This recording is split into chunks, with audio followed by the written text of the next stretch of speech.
Assalamualaikum warahmatullahi wabarakatuh. Perkenalkan, nama saya Nilam Sari. Saya dari Universitas Hasanuddin, Fakultas Kehutanan, Program Studi Rekayasa Kehutanan. Saya akan membawakan materi mengenai analisis sifat dasar dan penggunaan kayu jabun merah atau nama latinnya Anthocephalus macrophyllus. Sebelumnya, sebagai pengantar, beberapa tahun terakhir ini kita ketahui bahwa laju perkembangan industri kayu itu terhambat atau bahkan stagnan. Hal ini dipengaruhi oleh beberapa faktor masalah, di mana salah satu masalahnya itu adalah kelangkaan bahan baku kayu. Kemudian industri dalam negeri belum sepenuhnya juga siap menerima semua jenis kayu, karena ternyata faktanya ada 4.000 jenis kayu yang belum diketahui secara jelas bagaimana sifat dasar dari kayu tersebut, atau belum dikenali sepenuhnya. Kemudian maka diperlukan data cermat mengenai sifat anatomi kimia, fisik, dan mekanis dari setiap jenis kayu. Sifat dasar dari jenis-jenis kayu Indonesia yang dapat dikatakan lengkap itu biasanya yaitu hanya berat jenis, kelas kuat, dan kelas awet. Sedangkan sifat dasar lainnya seperti kerapatan, kadar air itu belum sepenuhnya ditahu. Kemudian perlu diimbangi dengan pengetahuan jenis kayu dan sifatnya agar kayu tersebut dapat digunakan secara efektif dan efisien. Sebelumnya saya juga sudah melakukan kunjungan industri. Nah, kunjungan industri ini saya lakukan pada hari Kamis, pada tanggal 2 Maret di UD Citra Profil. Nah, industri ini terletak di Antang, Kecamatan Manggala, Makassar, Sulawesi Selatan. Nah, industri kayu ini dia memproduksi beberapa furniture seperti railing tangga. Seperti yang kita lihat di sini, ada railing tangga, kemudian les plafon, profil interior, dan plin lantai.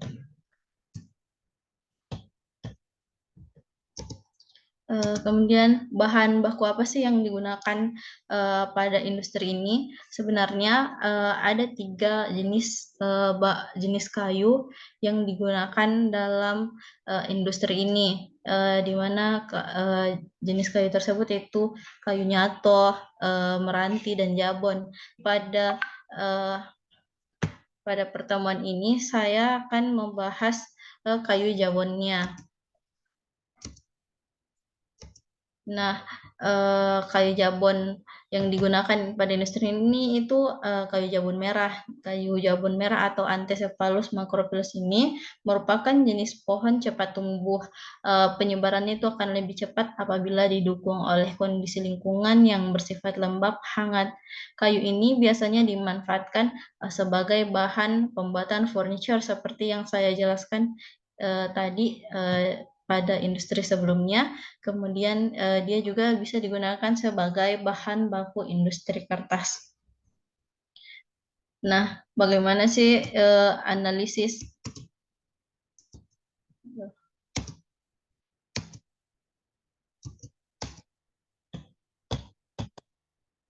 Nah, bagaimana sih analisis sifat dasar kayu jabon merah? Sifat dasar kayu itu kan ada 4, di mana itu ada struktur anatomis, struktur kimia, sifat fisik, dan sifat mekanis. Nah, saya akan membahas satu persatu bagaimana sifat dasar dari kayu jabon merah. Nah, struktur anatomi. Nah, umumnya kayu teras dan kayu bubal yang ada pada kayu jabon merah ini hampir tidak dapat dibedakan. Kayu yang masih segar berwarna merah jambu muda dan setelah kering berwarna kekuning-kuningan, sedikit mengarah ke warna merah muda. Nah, corak kayu berbentuk garis-garis lurus sampai miring berwarna coklat. tebal garis 1-2 mm dengan jarak yang tidak beraturan tampak pada bidang tangensial. Tekstur agak halus dan merata, arah serat lurus dan kadang-kadang agak berpadu. Permukaan kayu agak mengkilap, kesan raba, permukaan kayu agak licin sampai licin dan kekerasan sedang.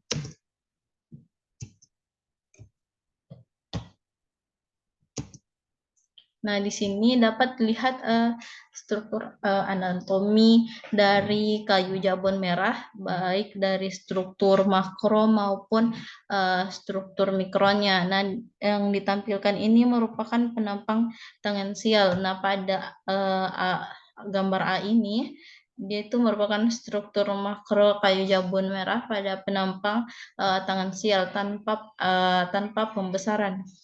Nah, dapat lihat di sini garis-garis lurus sampai berwarna coklat seperti yang saya jelaskan tadi. Kemudian dapat dilihat di sini teksturnya juga agak halus dan merata. Nah, ini adalah ciri-ciri dari anatomi kayu yang bisa tampak secara nyata tanpa adanya pembesaran. Kemudian di bagian B ini merupakan penampang tangensial dengan pembesaran 10 kali. Dapat dilihat di sini terdapat pembuluh jari-jari dari kayu jabon. Nah, di sini lebih jelasnya lagi. Nah, struktur mikro pada kayu jabon merah pada gambar A, B, dan C. Nah, pada gambar A ini dia pada penampang melintangnya dengan pembesaran 25 kali. Nah, penampang radialnya itu di bagian B dengan pembesaran 50 kali. Kemudian gambar C ini merupakan dari penampang tangensial dengan pembesaran 50 kali.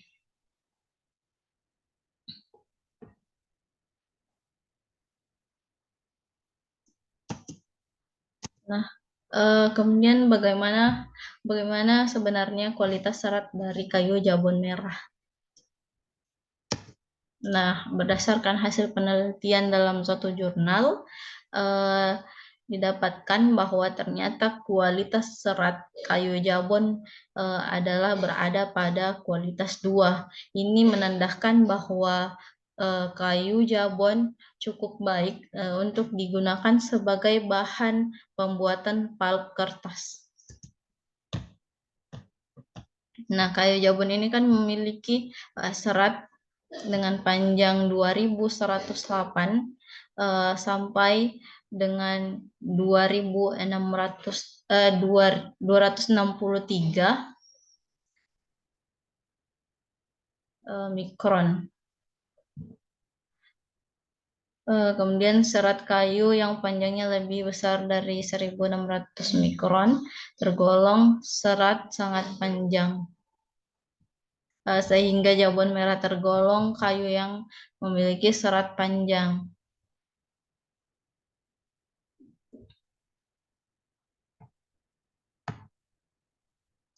Kemudian serat kayu jabon merah ini memiliki serat dengan diameter lumen 29,29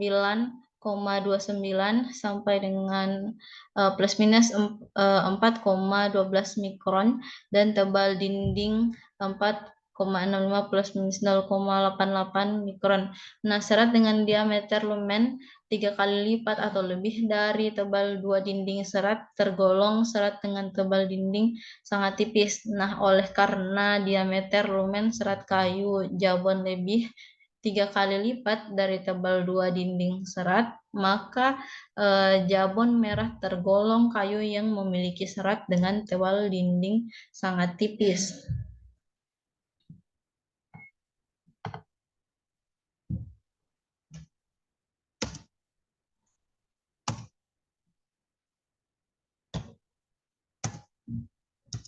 Nah, kemudian adalah struktur kimia. Dapat dilihat di sini bagaimana struktur kimia dari kayu jabon merah. Di sini dapat dilihat kandungan selulosa pada kayu jabon ini, yaitu dengan kadar 52,47%, di mana ini diklasifikasikan tinggi, kemudian pentosanya 15,23 dengan klasifikasi rendah, kemudian ligninnya itu 26,81 itu medium.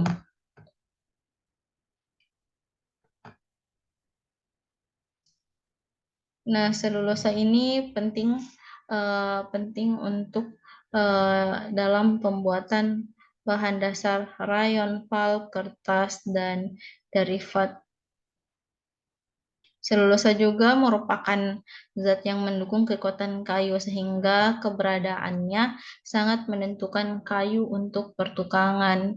Kandungan selulosa dalam kayu dapat digunakan untuk memperkirakan besarnya rendemen pulp yang dihasilkan dalam proses pulping, di mana semakin besar kadar selulosa dalam kayu, maka semakin besar pula rendemen pulp yang dihasilkan.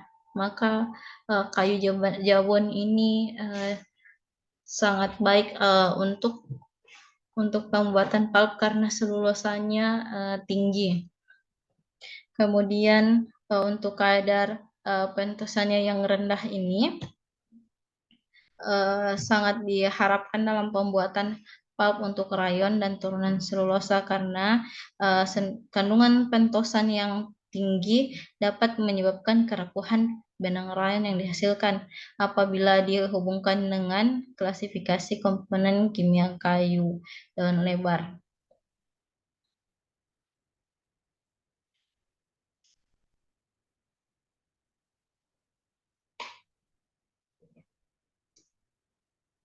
Kemudian di sini juga ada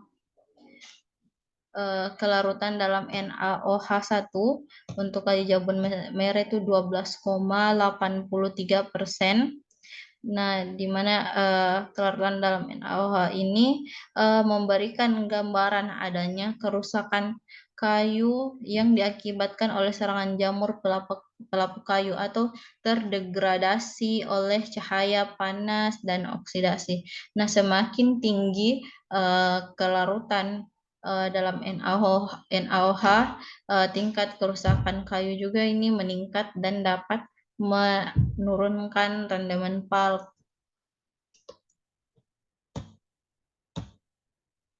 Kemudian sifat fisis dari kayu jabon merah. Nah, dapat dilihat bahwa sifat fisis ini dia terdiri dari kadar air, penyusutan, dan berat jenis kayu.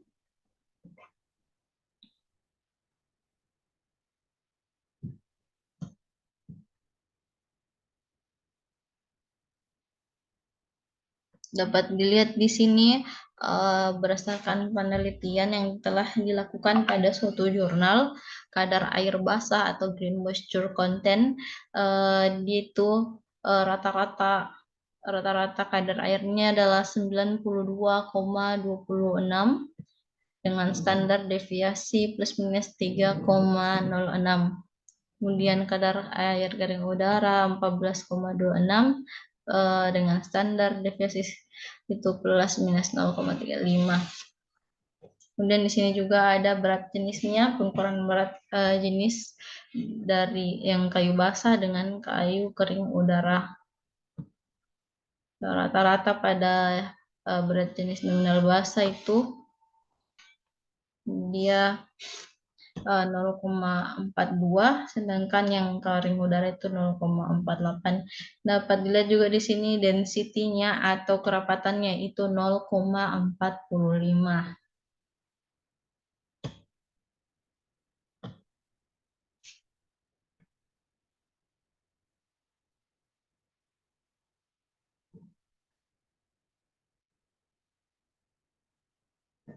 Kemudian sifat mekanis. Nah, dapat dilihat juga di sini sifat mekanis kayu jabon merah.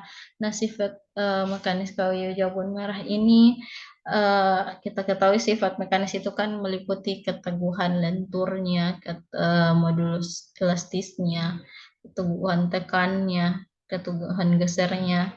Nah, di sini dapat dilihat hasil dari uh, pengukuran sifat mekanis pada kayu jabon merah.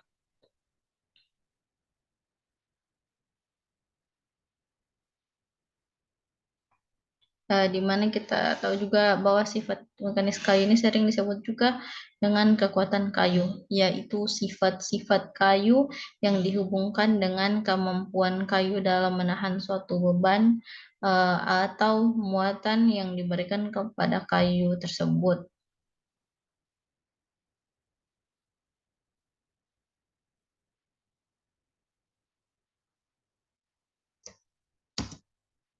Selanjutnya adalah analisis penggunaan kayu jabon merah.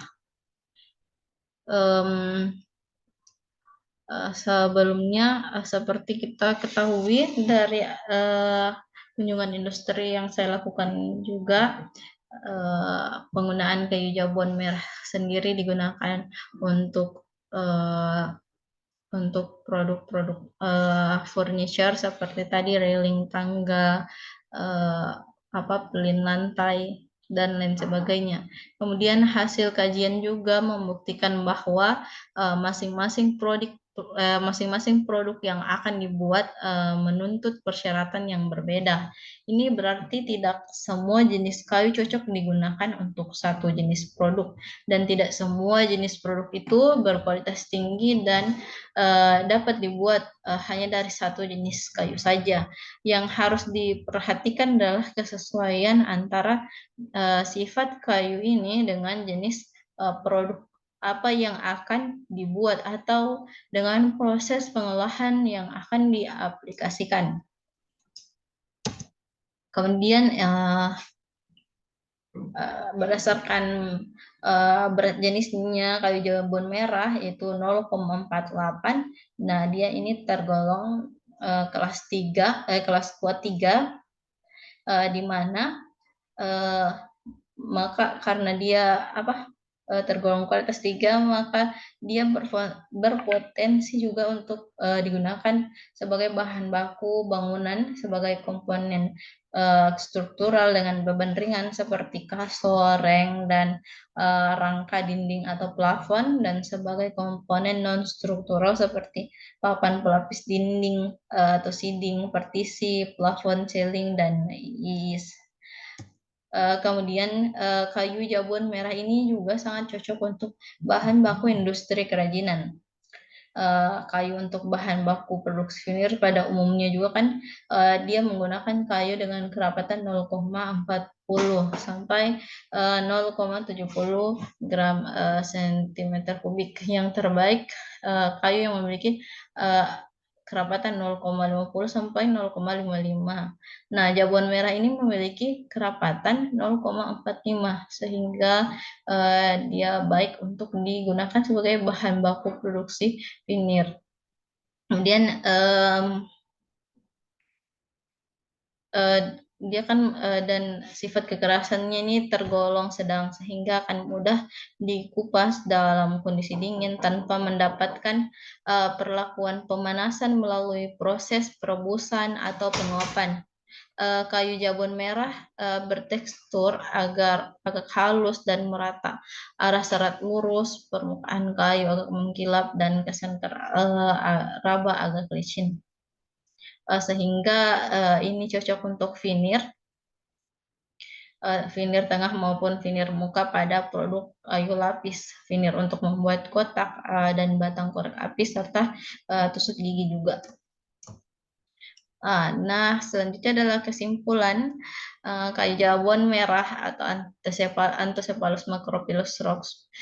Ini berwarna kekuning-kuningan, sedikit mengarah ke merah, batas antara teras dan gumbal tidak jelas, tekstur halus sampai agak kasar, serat lurus, dan kadang-kadang agak berpadu, kesan raba licin atau agak licin, permukaan kayu mengkilap atau agak mengkilap, kekerasan tergolong agak lunak.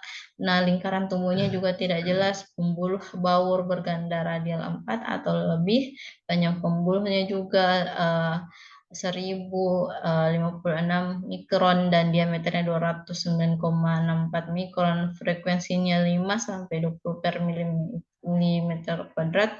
Nah, bidang perforasinya juga sederhana. Kemudian di sini penjelasan apa kesimpulan tentang parenkim aksial apel tersebar dan tersebar dalam kelompok. Uh, Jari-jari terdiri dari dua ukuran, jari-jari kecil sampai 1 sampai 3 seri dan jari-jari besar umumnya 4 sampai 10 seri. Posisi sel jari-jari dengan satu jalur sel tegak dan atau sel bujur sangkar marginal. Frekuensi jari-jari 12 dan lebar per milimeter. Nah, seratnya juga sangat panjang, tebal di mana itu 2108,07 mikron. Nah, tebal dinding seratnya juga sangat tipis, yaitu 4,63 mikron. Seratnya ini tergolong kualitas 2 untuk bahan baku pulp kertas.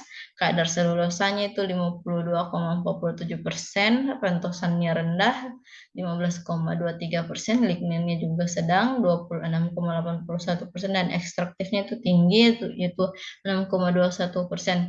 Berat jenisnya yang tadi 0,48, penyusutan sangat rendah dan tergolong kayu kelas kuat 3.